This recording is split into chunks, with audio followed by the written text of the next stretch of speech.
വസ്ത്രങ്ങളിൽ നിറത്തിന് വേണ്ടി മുക്കുന്ന കളർ ഉപയോഗിച്ചുണ്ടാക്കിയ മിഠായി പിടികൂടി. തിരൂരിൽ ബി.പി. നേർച്ച ആഘോഷ സ്ഥലത്ത് വിൽപ്പനയ്ക്ക് വെച്ച ആരോഗ്യത്തിന് ഹാനികരമായ നിറം ഉപയോഗിച്ചവയാണ് പിടികൂടിയത്. ഭക്ഷ്യസുരക്ഷാ വകുപ്പ് ചോക്ക് മിഠായി നിർമ്മാണ കേന്ദ്രങ്ങളിൽ റെയ്ഡ് നടത്തി. തുണികളിൽ മുക്കുന്ന റോഡമിൻ ബി എന്ന നിറപ്പൊടിയാണ് പിടികൂടിയത്. തിരൂരിൽ ഇത്തരം മിഠായി വിൽപ്പന പിടികൂടിയ ശേഷമാണ് ഭക്ഷ്യസുരക്ഷാ ഉദ്യോഗസ്ഥർ ഇവയുടെ നിർമ്മാണശാലകളിൽ പരിശോധന നടത്തിയത്. മലപ്പുറം ജില്ലാ ഭക്ഷ്യസുരക്ഷാ അസിസ്റ്റന്റ് കമ്മീഷണർ, തിരൂർ ഭക്ഷ്യസുരക്ഷാ ഓഫീസർ, പൊന്നാനി ഭക്ഷ്യസുരക്ഷാ ഓഫീസർ എന്നിവരുടെ നേതൃത്വത്തിലാണ് പരിശോധന നടന്നത്. ഈ സ്ഥാപനങ്ങൾക്ക് 1 ലക്ഷത്തോളം രൂപ പിഴ ചുമത്തി. സാമ്പിൾ കോഴിക്കോട് റീജിയണൽ അനലിറ്റിക് ലാബിൽ പരിശോധനയ്ക്കയച്ചു.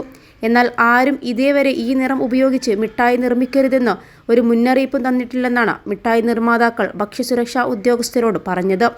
അതേസമയം വായിലിട്ടാൽ പുക വരുന്ന ഭക്ഷ്യവസ്തുക്കൾ മലപ്പുറത്ത് നിരോധിച്ചു. ലിക്വിഡ് നൈട്രജനാണ് വെളുത്ത പുക നൽകുന്നത്. +2 ഡിഗ്രി കഴിഞ്ഞവർക്ക് വേൾഡ്സ് ഫസ്റ്റ് AR/VR ക്ലാസ് റൂമിലൂടെ സ്മാർട്ട് ഫോൺ എഞ്ചിനീയർ ആവാം. കൂടുതൽ അറിയാൻ വിളിക്കൂ Bridco and Bridco. Tirur Puthiyangadi നേർച്ച നടക്കുന്ന സ്ഥലത്ത് ഭക്ഷ്യസുരക്ഷാ വകുപ്പ് നടത്തിയ പരിശോധനയിലാണ് ഇത് കണ്ടെത്തിയത്.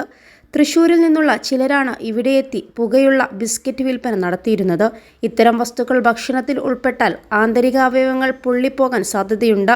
പുകയ്ക്കു കാരണം ലിക്വിഡ് നൈട്രജനാണെന്ന് കണ്ടെത്തിയതോടെ കട പൂട്ടിച്ചു. സ്റ്റീൽ പാത്രത്തിൽ ശീതീകരിച്ച് സൂക്ഷിച്ച ലിക്വിഡ് നൈട്രജൻ പ്രത്യേക പൈപ്പ് ഉപയോഗിച്ച് എടുത്ത് വേഫർ ബിസ്ക്കറ്റിലാക്കുന്നതോടെ ഇതിൽ നിന്ന് പുക ഉയരും.